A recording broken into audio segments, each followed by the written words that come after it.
anytime any fireman farted, they go, "Was that Hormel?" Was that Hormel? Even kids at the school called me Hormel. So this goes on for a couple months. And it was nearing the end of the season. This guy, Carl Elmer, I remember his name was, one day after school, I usually had a hitchhike. It was like 10 miles outside town. He gives me a ride to the firehouse. And we get to the firehouse. It's like almost 3 in the afternoon. I said, "Why don't you come in? He said, "Don't tell me you're going to make me some chili." I said, "Oh, absolutely." And we go inside, and I grab it, and the alarm goes off. So I knew enough to go on and, turn on the radio, and there's a chimney fire in town. And he said, "Well," and, the siren's blaring, and he's freaking out. And he said, what are we going to do now?" I said, "Don't worry about it." I said, "These volunteer firemen are all red hots. They'll be here within a minute to go do this fire." So we go outside, and we're waiting, and they never show up.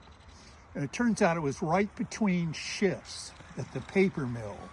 And so it began to slowly dawn on me that I was going to have to save the day, which was impossible. So I said to this guy, I said to Carl, I said, "Can you drive that truck?" And he goes over and looks at it, and he said, "Yeah, sure, can't you?" And I said, "I don't know how to drive a stick shift." And he said, "You mean we're going to go to the fire?" And I said, "Yeah, it looks like we're going to have to do this." And he said, "Well, where's my hat?" I've always wanted to be a fireman. So he goes in there, and somebody's chimney's on fire, and he's in there going, "Oh," And so we take off. And fortunately, he could drive. He's driving this big, and he's popping the siren and everything. And this is one of those times in my life when I'm driving along thinking, this isn't that funny. I don't know anything. I'm a total fuck up. And I remember, I didn't know he knew where the address was, so I lit a cigarette. He goes, "Hey, what are you doing with a cigarette, man? You're a basketball player. You shouldn't be smoking." I said, "Buddy, we got way bigger problems than that, I assure you." So I said, "You know how to find this place, right?" And he goes, "Yeah."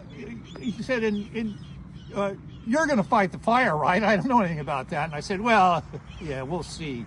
So we get there, we pull into a cul-de-sac. There's all these people in the yard, and they're all waving their hands and everything. And there's a chimney fire, smoke up on the roof. And so I hop out, and I go around the front, and I said, we're here, the fire department here." And somebody goes, "Hey,